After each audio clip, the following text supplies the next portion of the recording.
Hello, I'm David Leonhardt. I'm a senior writer here at the New York Times, and I write the morning newsletter.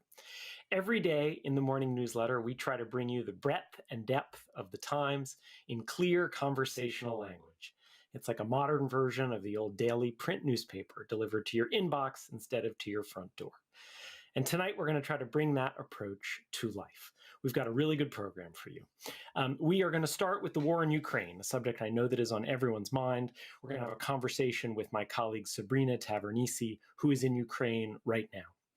Then we'll move to the other big story in the world right now, COVID. Two experts will join me to talk about how they themselves are living with COVID and what they see in coming months.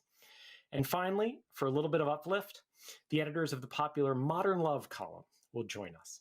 They'll share new tiny love stories written by you, our readers, and read by the actress and Oscar nominee Ariana DeBose. On to our first segment. We are very lucky to be joined by my friend and colleague, Sabrina Tavernise. She's in Lviv, in the western part of Ukraine. Sabrina began her journey to this job when she was studying Russian at Barnard College 3 decades ago, because she was interested in what the post-Soviet world was going to look like. She joined the Times as a writer based in Moscow in 2000. And over the last 2+ decades, she has also reported from Turkey, from Iraq, from Pakistan, and from Washington, D.C. The Times recently announced that Sabrina is now the co-host of the Daily podcast, along with Michael Barbaro.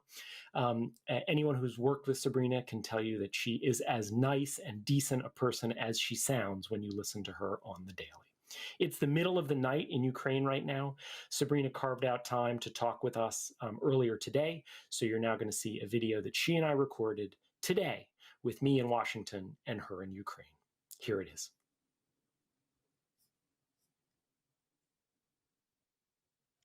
Sabrina, it's great to see you. Thank you so much for joining us. Nice to see you too, David. Thanks for having me. Tell us a little bit about where you are right now. I am in the lovely city of Lviv, which is in western Ukraine. It's so far a very safe city, although it is filled to overflowing with refugees. Lots and lots of people, Ukrainians, flooding out of their country, leaving to Poland and to points west, are going through this city. So that's where I am right now. And you described the journey there on an episode of The Daily this week, which I recommend that everyone listen to if they have not already, and just the incredible emotions of refugees fleeing west. Can you give us a sense, what is it like on the streets there now? How much does it feel normal? How much does it feel empty? I mean, Lviv is packed, everywhere you go in town, particularly when you get anywhere near any transit point, the bus station, the train station, really, and every main square just packed with people carrying suitcases, carrying cats, dragging children, strollers. I mean, it looks like, it sort of looks like, somehow a giant concert is getting out and everybody's emptying out onto the streets. It's a very strange, unusual feeling. At the same time, the city is fully functional. The bakeries have bread. The bank machines have money. It's very unlike much of the rest of the country, which is really kind of closed down and where things are not functional at all. And by the time you left Kiev, were the streets largely empty? So Kiev, I left on Tuesday night of last week. So that's really a week ago. Yeah. And at the time, we drove out of Kiev at the moment when the Russian military had bombed the television tower there. So 2 big kind of explosions, one after the other. And we drove out then. And it had been, it's funny. It was a very fast kind of sort of shutting down, I would say, of this city. I arrived on the 22nd of February. The invasion, of course, was the 24th of February, which also happened to be my birthday. It was a very strange and sad evening. And when I first arrived, I had dinner with some friends I hadn't seen since 2014. when the first war with Russia began. We had dinner at a restaurant in town and talking about old times, and we had a beer and had a nice catch up, and then by early the next week, lots of the stores were shut down. The bank machines had no more cash. The hotel we were in was down to serving one meal a day. I mean, it had in the course of a week been just incredibly, it had changed completely. And it's, there's something so, I think, disjointed and hard to process about when war begins. And I remember this from being in Donetsk in 2014, which is, of course, in eastern Ukraine, where the Russian-backed separatists had kind of had an uprising. The Russians were stirring up, kind of sort of a military trouble and a nationalist uprising in the east in 2014, and there was a lot of fighting. And I remember being in this beautiful city called Donetsk, which is the biggest city in eastern Ukraine, and there were yoga studios, there were espresso bars. I was running a lot at the time, so I was running by the river, and I remember interviewing people and people saying, "This could never happen in our city. I mean, look around. This is, beautiful, big, beautiful new airport." And indeed, over the course of a week, it was the same thing. Just suddenly, the airport was gone. Things had been bombed. Middle class people had left, and it's just amazing how fast it can unravel. I've been really amazed listening to your reports and reading the other journalism coming out of Ukraine by the bravery of Ukrainians. I mean, for any individual, it's rational to just try to leave. But many people are leaving, understandably, but many people are not. And I'm just kind of curious how you think about what the national mood is at this point. And I'm sure the national mood is many things, but I want to throw in a question from one of our readers, from Gail from Seal Beach, California, who wanted to ask you, are the Ukrainians still hopeful they can win this battle? What keeps them going?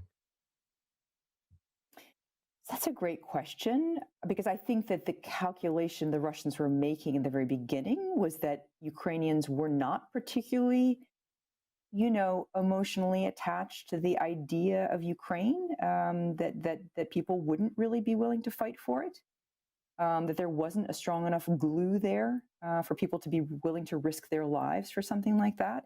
And I think that was fundamentally a serious miscalculation. I think that they were absolutely wrong. I think that what we've seen all over the country in the places that I've been over the past couple of weeks is lots of people digging in, sacrificing, staying, yes, in places that are being subjected to extremely destructive and horrific bombing campaigns. There are large flows of women and children leaving those places, but for the most part, the men are not leaving. I mean, they're not legally allowed to, by the current rules. If your age is 18 to 60, I believe it's 60, in a Ukrainian male, you're not allowed to leave the country. They don't, you're not supposed to get on a train to travel west. You're not supposed to cross a border. But, the number of women that I've talked to who are just absolutely distraught that they were leaving their husbands, they didn't want to go.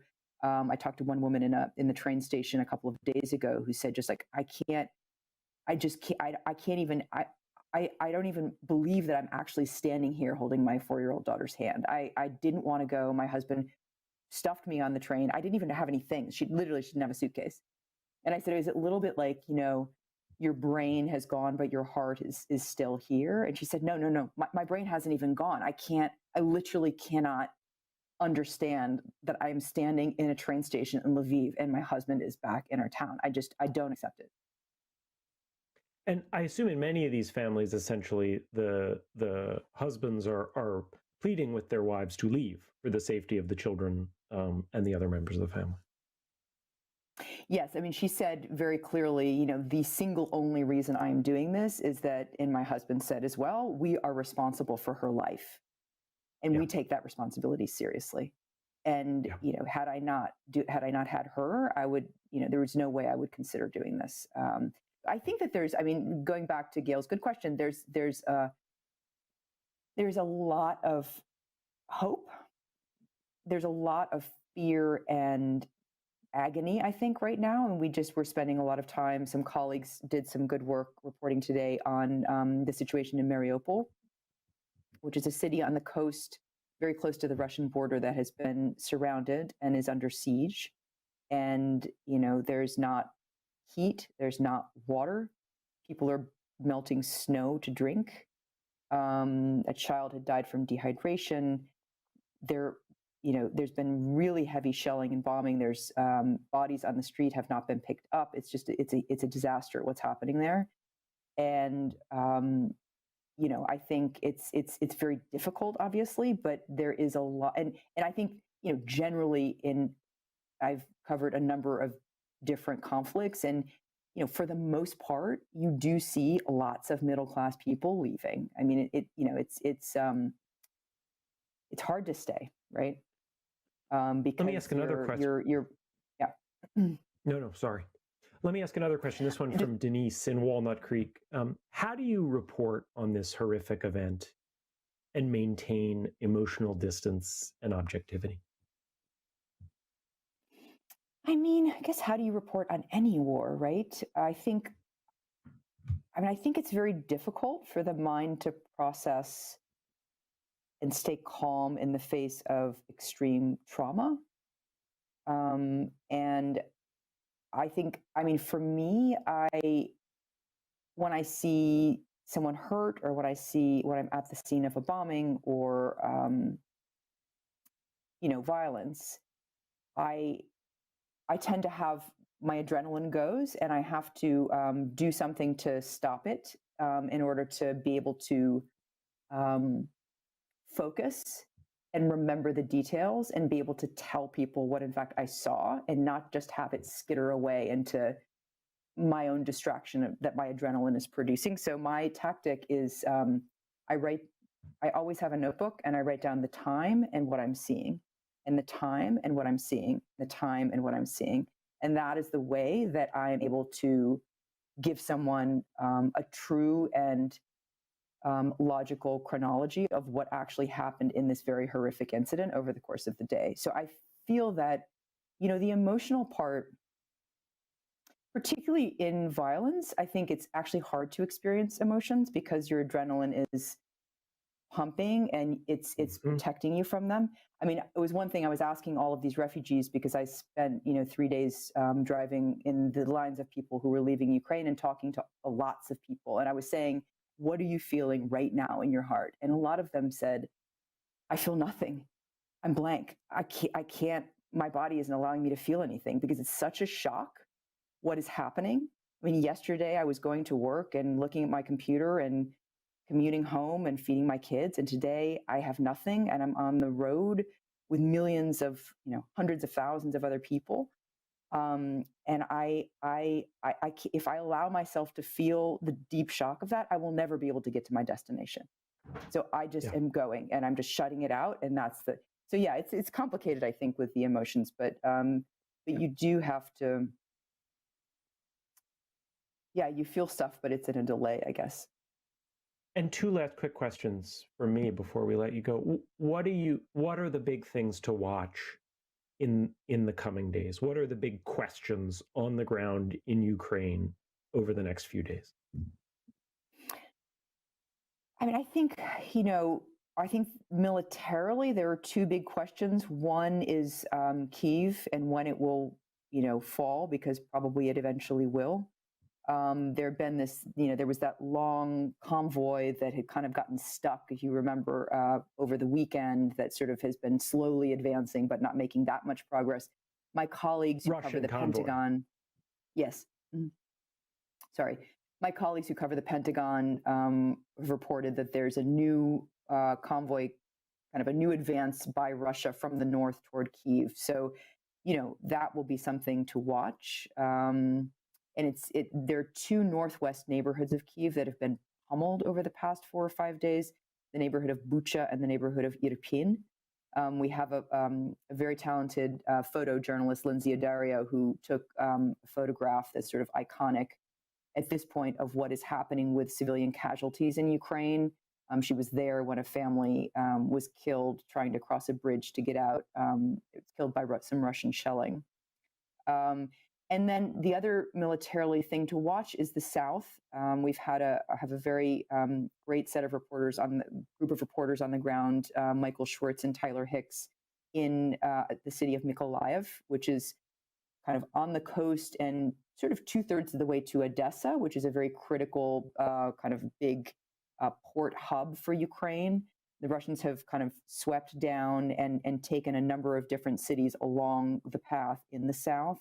So there's still a big battle in Mykolaiv, but if and when Mykolaiv falls, that will be also very important. But I think that, I mean, critically, people should understand that there's just this unbelievably painful humanitarian disaster unfolding, so that, you know, the civilian casualties in terms of numbers, I looked up before we had this conversation, it's about 474 people have been killed, about 900 wounded. But there's more than 1 million people across Ukraine that have no gas, which means they have no heat, and it's very cold in Ukraine in the wintertime. Snowing most of the days I was here, and about the same number who don't have power. So in the city of Mariupol, under siege, you know, no water. It's really it's getting to the point where people will not have enough to eat. I mean, the person we interviewed, my colleague interviewed this morning, said that people were chopping down trees in their courtyard of their apartment building to burn them to try to make some kind of food, soup. I mean, it's really a pretty dire situation in Mariupol. And just lastly, what are your plans now? Are you going to stay in Lviv and report? I don't know. We're now trying to work that out. Do I come back? Do I stay? We haven't really figured it out yet. I would like to say, just in terms of, you had that great question about are Ukrainians hopeful? One thing that's really struck me is just this sort of common purpose and the acts of generosity people have been doing to one another. We spent what we thought was going to be a 7-hour drive and spent the better part of 3 days traveling to Lviv from Kiev. And we ended up, not finding a place to sleep, like everybody's ending up not finding a place to sleep. And we were taken in by a small little town called Vitivtsi, and they allowed us to sleep in their kindergarten. And there were 7 of us, so there were a lot of us, and they fed every one of us, and they gave every one of us tea, and they made sure we were warm, and they made sure we had warm blankets. And this was, an act of generosity by the people of Vitivtsi. So I just want to say there's a lot of kind of common purpose. It's sort of like, it's almost like the whole country is just rowing a boat toward the same point on the horizon. Everybody is involved in this one thing. And I guess I would say that. I think that's an appropriate note to end it on. Let me just say, not only as your colleague, but as a reader and a listener, thank you for what you're doing. I know I speak for many others when I say that. And please stay safe. Thank you, David. Thanks for having me. Thank you, Sabrina.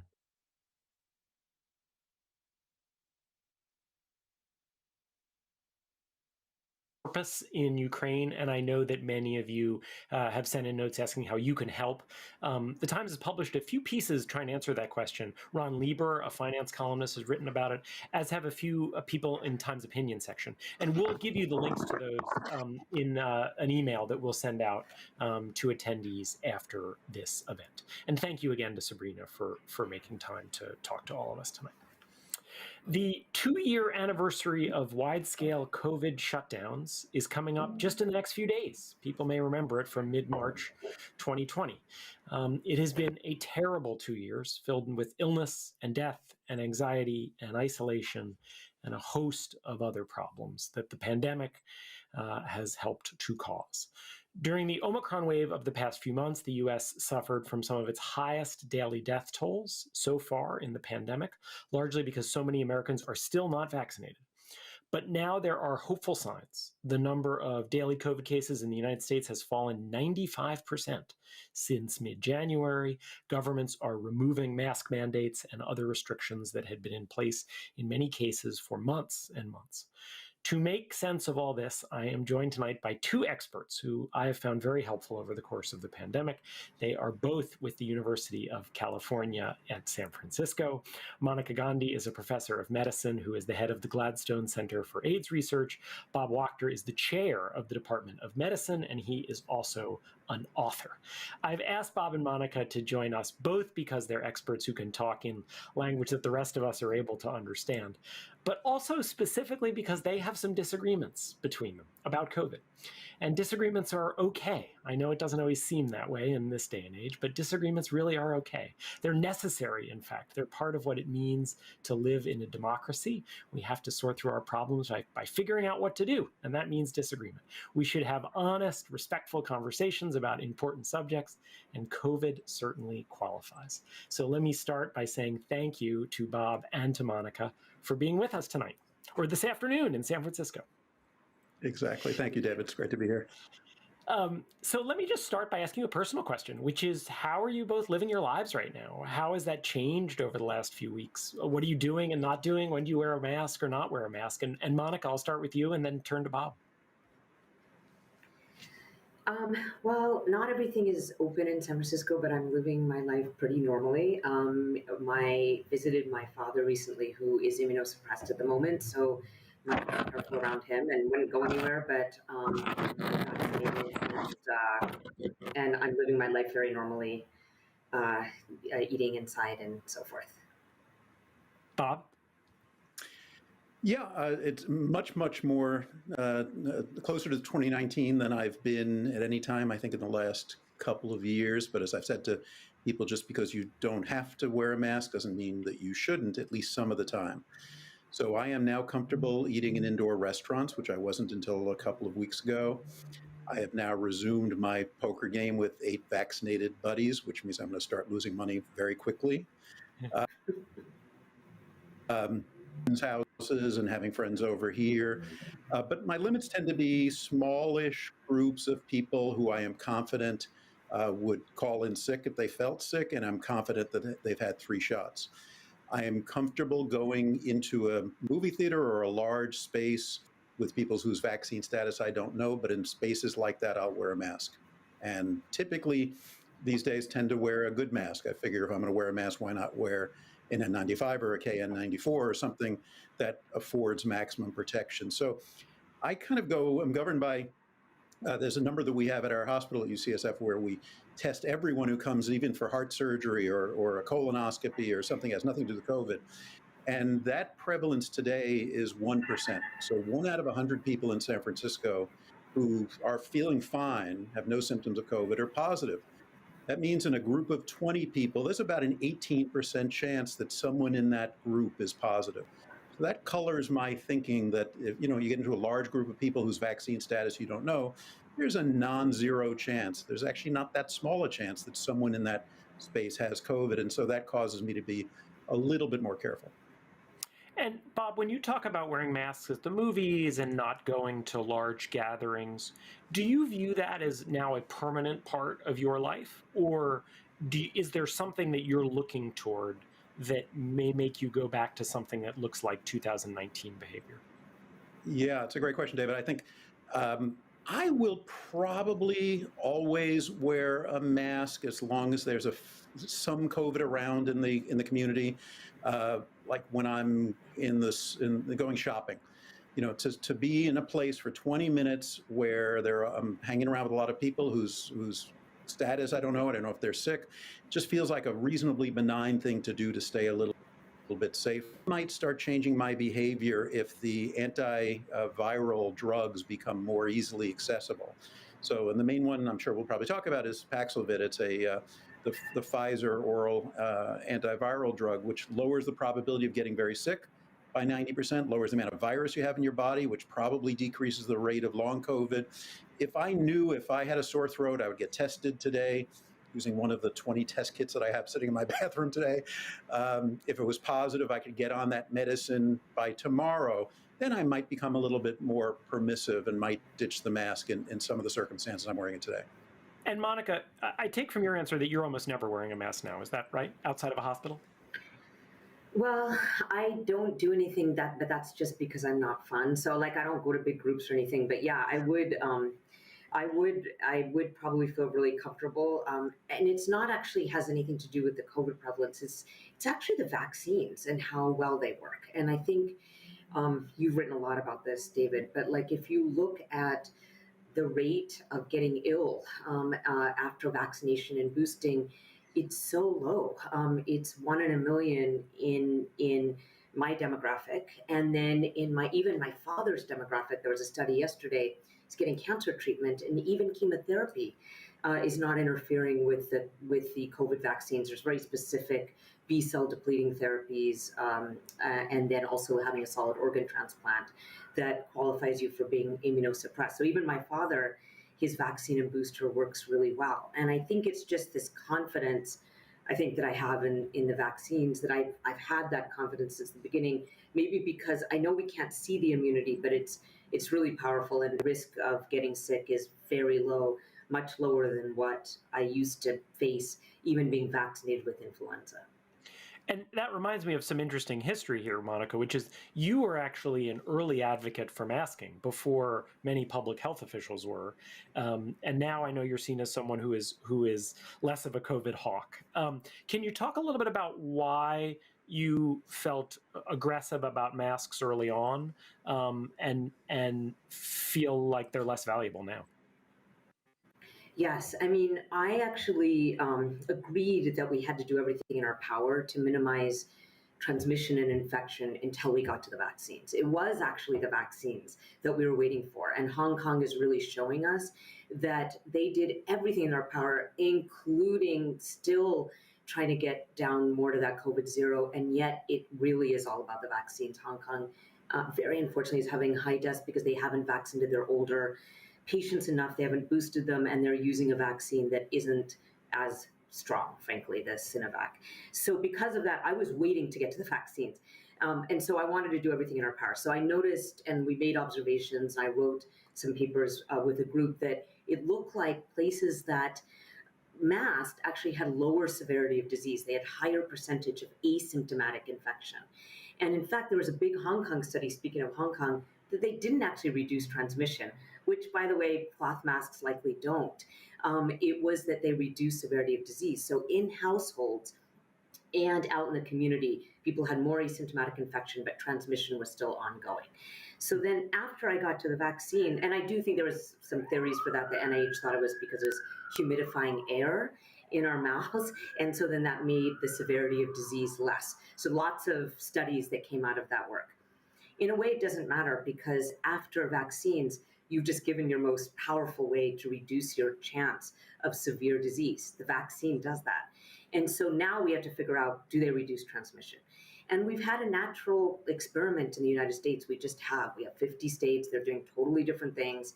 And during the Delta and the Omicron surge, predictably, places with mask mandates, they went up and they went down.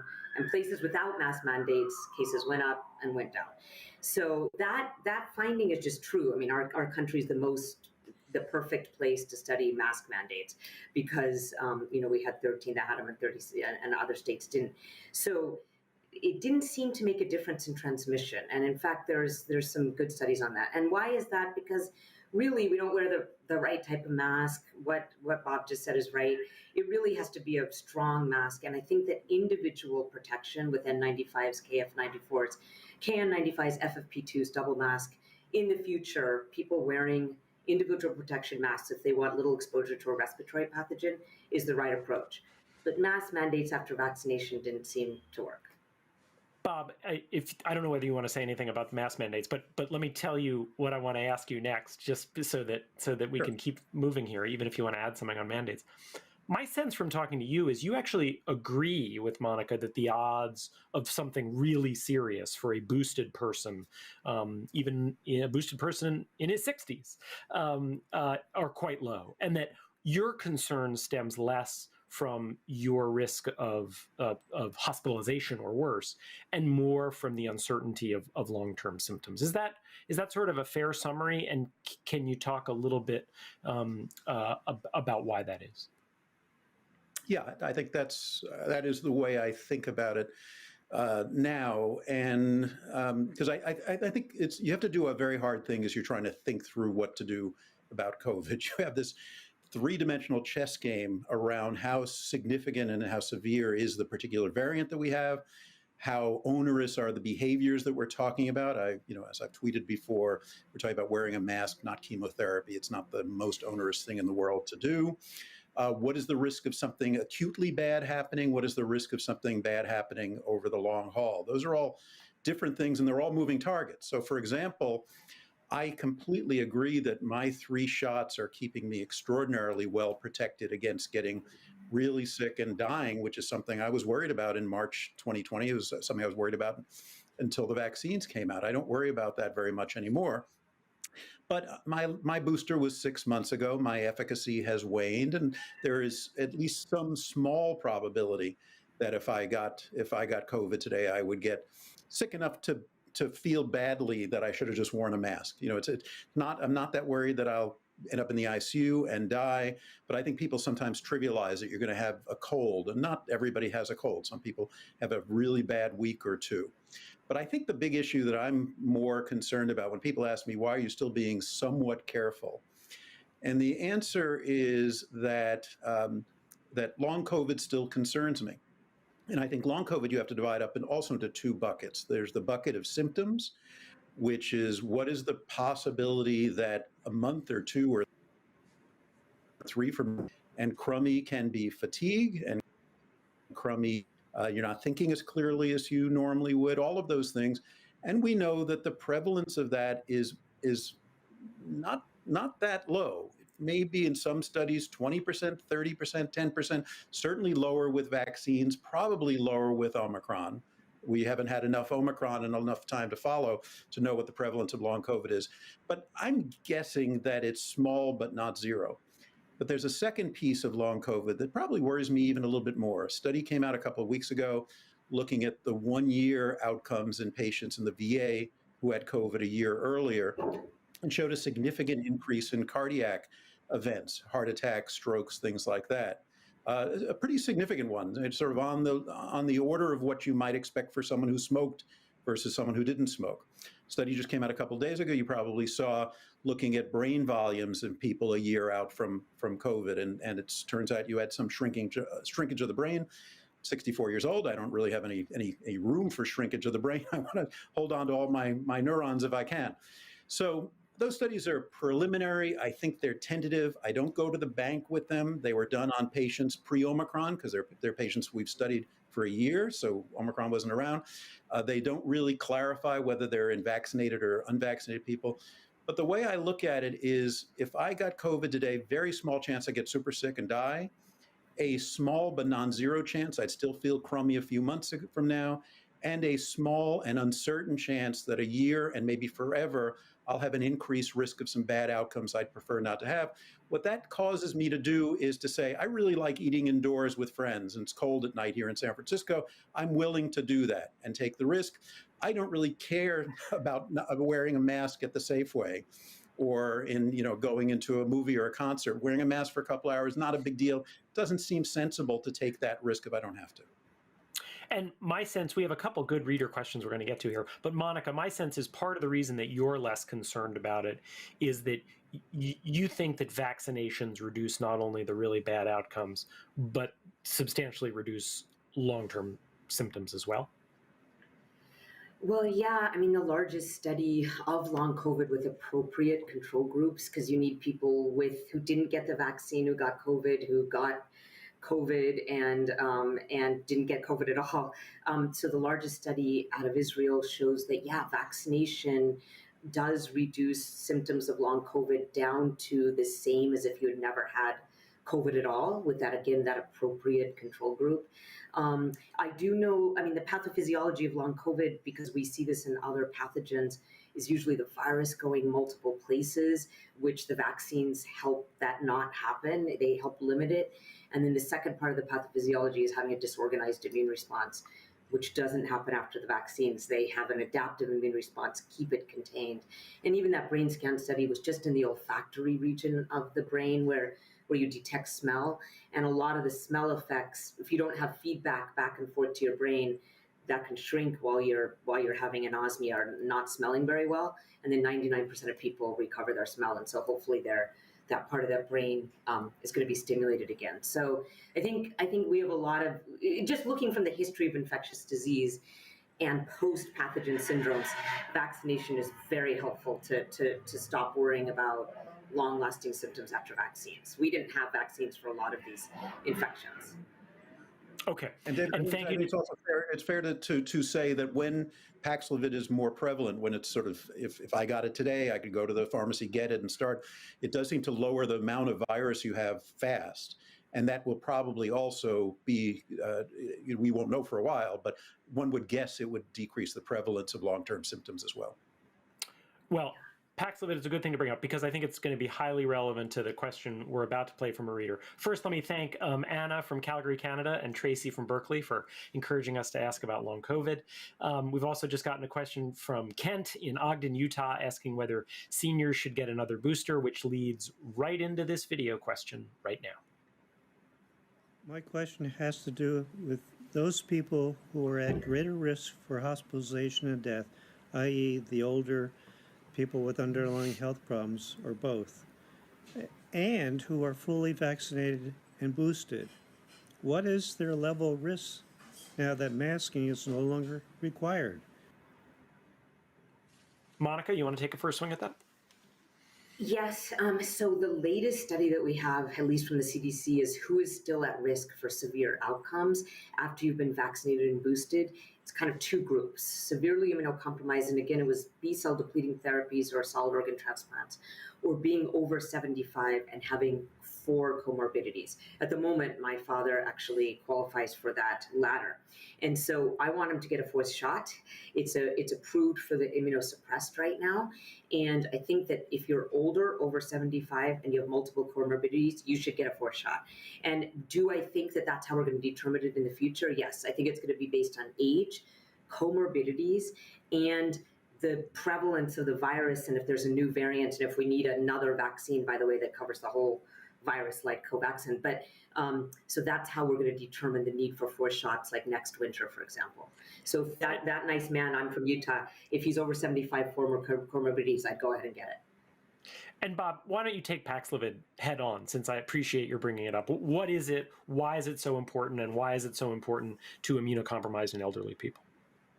Well, Monica's the expert in this, but I'll just say, from my perspective, having a medicine that has been demonstrated, and quite safely, to decrease the hospitalization rate by 90%, the death rate by 90% in people at high risk. It was just studied in unvaccinated people who are at the highest risk, is wonderful. There's one of the twists on it is there are a fair number of drug interactions, so you've got to be careful about what other drugs people are on. But it worked in people who got it within the first 5 days of infection. It's probably even better if you get it right away, which is why the president announced that test to treat idea, that you have it, you get tested, you're positive, you get tested in the pharmacy, and you just walk to the counter and they give it to you. That would be fantastic. Right now, the supply of the drug is relatively limited. It's a pretty tricky drug to produce, and so it's being rationed mostly for people in the categories that Monica gave, immunosuppressed and much older people with comorbidities. But I think if we get to a place where a reasonably healthy 60-year-old who tests positive can get it, I think that will make everybody even a little bit more reassured than they are today. I mean, from a policy perspective, it seems like one of the most important things we could do is try to increase the distribution and availability of Paxlovid, because this is different from a vaccine, right? It's after people get COVID that make it more mild. Okay. And very importantly, one last point about it, it does not work by enhancing the immune system, unlike monoclonal antibodies. And so the question is, for someone who the vaccines just didn't work for an immunosuppressed person, it attacks the virus directly. It's not being mediated through your immune system. So it should work just fine for people who are immunosuppressed. Whereas some of the other therapies don't. They actually require the immune system to be functioning. Okay. I love the test and treat plan. You do? Great. I do. I work in HIV, and it turns out that we've been working really hard on getting people tested for HIV and started on treatment that day. It's a big initiative called RAPID. And this is just brilliant, I think, to have it in pharmacies because we don't have a national healthcare system, unfortunately. But the closest thing we have is a pharmacy because pharmacies can get people's medication lists from everywhere else. And they're perfect at knowing about drug-drug interactions. It's what they do. They're so good. So we need to change the scope of practice so there's a chronic order written. But actually, I think it's a perfect place to put Paxlovid. Excellent. Okay, I know how many readers of young children feel anxious about it and have questions about it. And so I'd really like each of you to talk about that. And thank you to the two readers who sent in videos. Let's look at those now. Hi there. I would like to know why in the most recent child clinical trial for the COVID vaccine, if the results were that certain age groups the vaccine worked in and certain age groups didn't work in, why aren't they carving out the age groups in which it did work, which I understand to be around 6 months to 2 years? Why didn't they approve the vaccine for just those children and then continue the study for the other children in which it wasn't effective? I need to know. I have a little boy who's about to turn 3, and I have a little girl who is 1.5, and it would be great to at least protect one of them. We've been masking comfortably, avoiding crowds, declining social activities, abstaining from playing soccer and going to swim lessons, all with the hopes of keeping our children from being infected. But now with mask mandates being lifted in public and places like school and on buses, we're really curious what the message is. Is it, there is no threat to your children anymore? They can go without masks? Is it, there is a threat, but it's really not that dangerous? Is it, continue to protect your children as much as possible with masks, but there is a threat, and until there's a vaccine, we don't have an answer? Bob, why don't you go first? Wow, both incredible questions, and my kids are in their 20s and 30s, and so I did not have this trauma to deal with, and I have amazing, just tremendous sympathy for people that have it. It's been quite brutal. The first question I think is really tough. I think you could make the argument that the study was grouped as 6 months to 5 years, and we found out the vaccine seemed to work fine in 6 months to 2 years, and didn't. Probably not a high enough dose in 2 years to 5 years, could have been approved for that group. I think that was just a policy kind of bureaucratic decision that the FDA made, and I could see having made a different decision about that. I think they typically think in terms of this was the group we were looking at. We were combining that entire age range, and therefore that's the way we're thinking about it. In terms of how to think about the kids now, I think it's extraordinarily difficult. The kids are at very, very low risk of bad outcomes. The most important safety factor for the kids is how little COVID there is in most communities. So, it's the same virus, it's the same kid if they haven't gotten vaccinated. But if the prevalence is 1/20th of what it was 2 months ago, the kids are massively safer than they were, and activities that you would have been quite scared about a few months ago are far less scary now.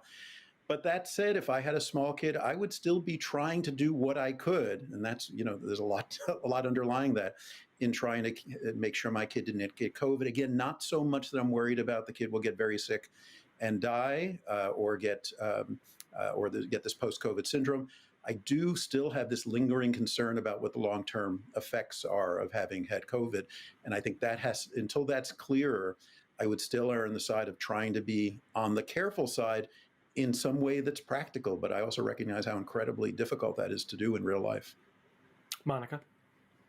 The one thing, a couple of things I'll say, I have really strong feelings about this other type of vaccine, and then we need to expand the types of vaccines that we have because mRNA vaccines have all this terrible misinformation behind it. And so Novavax, January 31st, it got filed for.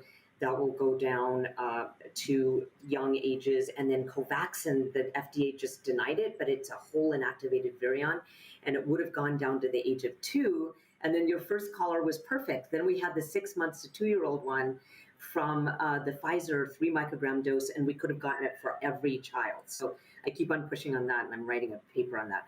But I will say one thing. If you go into the NIH COVID hub, 70% of those under 17 have been exposed to COVID. And I think that's really important to know. You actually go to, I'll can send you the website for your readers, but you go and you check 0 to 17, you click that box, and then actually you click nucleocapsid antibody. That's the way you can tell they were naturally infected versus getting a vaccine. And 56%, the CDC thought 0 to 18 has seen COVID, but the NIH actually is estimating it at 70%. So we haven't managed to avoid infection. There's a lot of children have been infected in this country. And so it is much lower risk for children. I actually think that's the biggest blessing I could ever think of for a pandemic. If it had been the opposite, this would have been even worse than it already tragically is, with 6 million dead around the world, if it happened to have been more deadly for children. So feel comforted that you may have even already had that exposure. You can probably even ask your doctor for nucleocapsid antibody, and then you know they've seen the infection. And then I'm going to keep on pushing on getting these 2 vaccines, Covaxin for 3 to 5-year-olds and the Pfizer for 6 months to 2-year-olds. Monica and Bob, thank you so much. I really appreciate your doing this, and I really appreciate you showing our watchers what I've come to value in both of you so much, which is how you can go into the expertise and then come out of it and explain it to the rest of us. So thanks to both of you. Thank you so much, Dave. It was great. I just want to add one final thought about kids, which is we human beings are not fully built to be rational. We're not supposed to be calculators, and we've spent 2 years focusing on this terrible pandemic. And that means, of course, we are focused on COVID. And I think when you dig into the numbers, you see that if you have a small kid, and I'm a parent, and I remember what it was like to have a kid who couldn't be vaccinated when I could, and it doesn't feel good. When you look at the numbers, you see that the biggest risks that small children will face tomorrow when they wake up are not COVID. When they get into a vehicle, they are almost certainly facing a bigger risk to their health than COVID. I completely understand why we think much more about COVID, but for children, COVID now looks like the kind of risk that we have long accepted. That doesn't make it okay, that doesn't make it zero, but I think it may help people think about how to fit it into their lives. Okay, as we move on, we want to ask whether this spring, particularly as things loosen up a bit perhaps, and the weather warms, can we hold on to hope and love? And so I'm joined now by my colleagues from Modern Love, Daniel Jones, Mia Lee, and Anna Martin.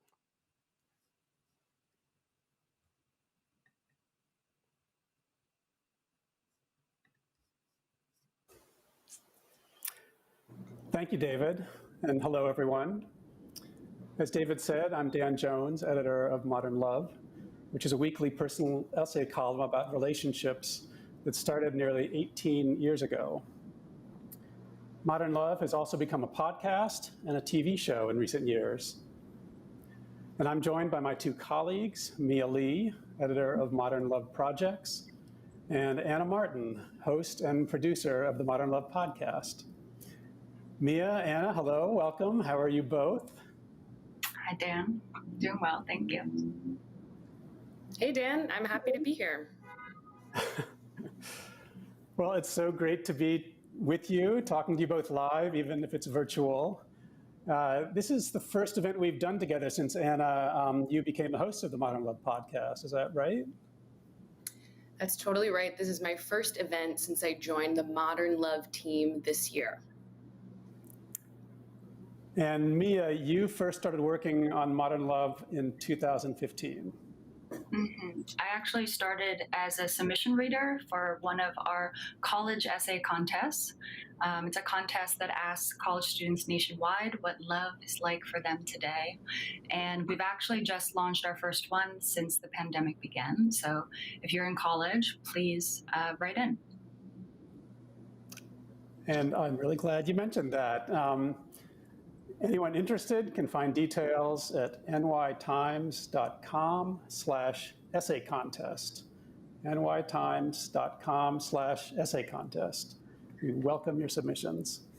Anyway, I have been working on Modern Love since all the way back when the column started in 2004, more years than I can count. I mention all the time we've been working on Modern Love because one thing I know we've all had to wrestle with lately in our work is what it means to tell love stories during hard times. And this has been a pretty hard time in the world. We heard the latest news from our colleague Sabrina in Ukraine a few minutes ago. And as David said, in places where COVID cases are going down and mask mandates are ending, people are trying to figure out what that means and what daily life will look like going forward. So given the state of the world, what does it mean to tell love stories during all of this? And I've got some ideas about how we even define what a love story is. But first, Anna, how do you think about it? Yeah, I mean, love stories are so personal, right? They're passionate, they're complicated, they're emotional, they're often messy. And I think in that way, they remind us of our shared humanity. I think love stories require empathy, and I think during difficult times, that's an especially powerful thing. But Mia, I'm curious what you think. I completely agree with you. I think love stories are very important in creating empathy. And I think they can be pretty inspiring or instructive in how to grapple with tough times. A lot of the essays we receive at Modern Love are from people dealing with difficult times in their lives, like illness or divorce or the loss of a loved one. And what really strikes me is how people, more often than not, choose to find hope in their circumstance, or, by writing their essay and reflecting on their experiences, choosing to find meaning in their experiences as well. But what do you think, Dan? Well, I have to say, I don't even think of the stories we publish as, like love stories in quotes. What we're really talking about are stories about people caring about other people, looking out for each other, trying to be good to each other. And when you think about what's been happening in Ukraine, what's been happening all over the world for the past 2 years with COVID, there's really nothing more relevant than stories about people caring about each other and connecting and holding on to what matters. Mm-hmm.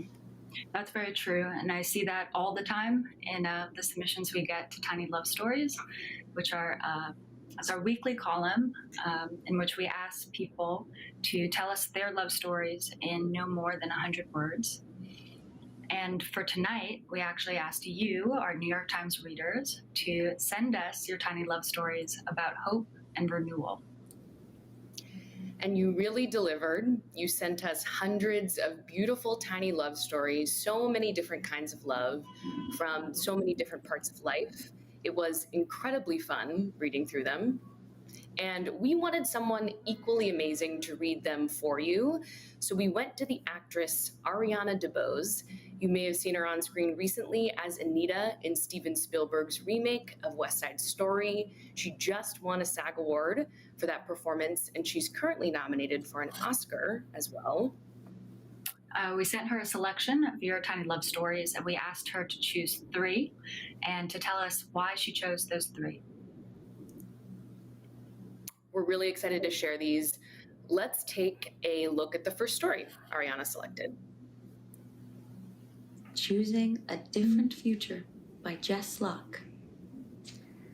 When I was 20, I quietly, foolishly eloped. At 22, I saw a cute boy in the corner of a college Bible study, his hat pulled low over his glasses. I was still, unhappily, secretly, married, but I flirted with the boy. He was polite, but nothing more. By 23, I had divorced, escaping a miserable future. I rediscovered my faith and the joy of a close friend group, a group which included the boy in the hat. I flirted embarrassingly. And then one night, while watching a movie, the boy put his arm around me. It's been there for 15 years. It's so sweet. It's the beauty of the possibility of a happy ending, no matter how your story begins.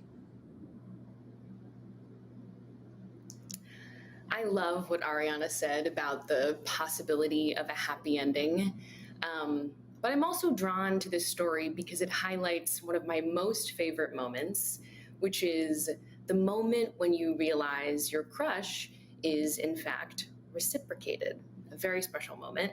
The boy throws his arm around the author, and the tiny love story may end there, but their love story is just beginning.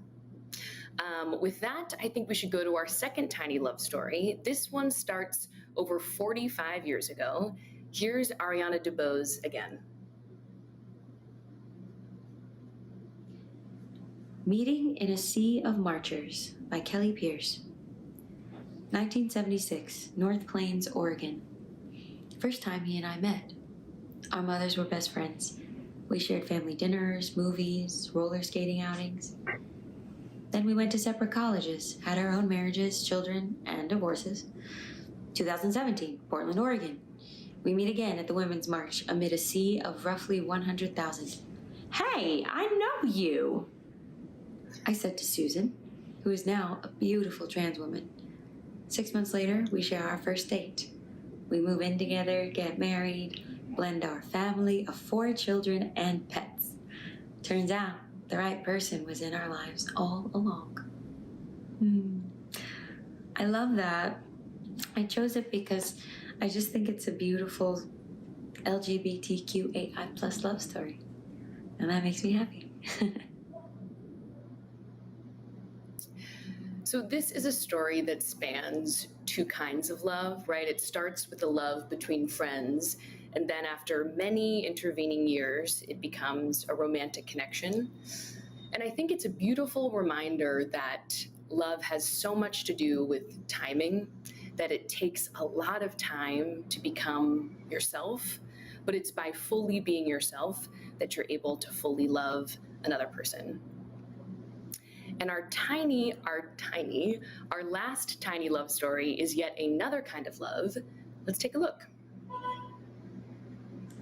Unfiltered Joy by Elise Gibson. Long before her diagnosis, my reliably cheerful friend turned sour. Even our most mundane conversations became contentious. Pessimism and frustration darkened her world. Eventually, as words eluded her and her thinking grew disorganized, the diagnosis came. Early dementia. Terrifying, yes, but naming her condition set her free. Her joy returned in force. Now, when I visit her in her assisted living apartment, a smile lights her face. Complex sentences are out of her reach, but instead, she pours out pure love, telling me I'm wonderful, beautiful, and smart. Her son says her happiness lasts for hours after our visits. I know a few people who live with dementia, and this is a beautiful way of expressing the experience of observing someone like that. And it's all about finding the joy.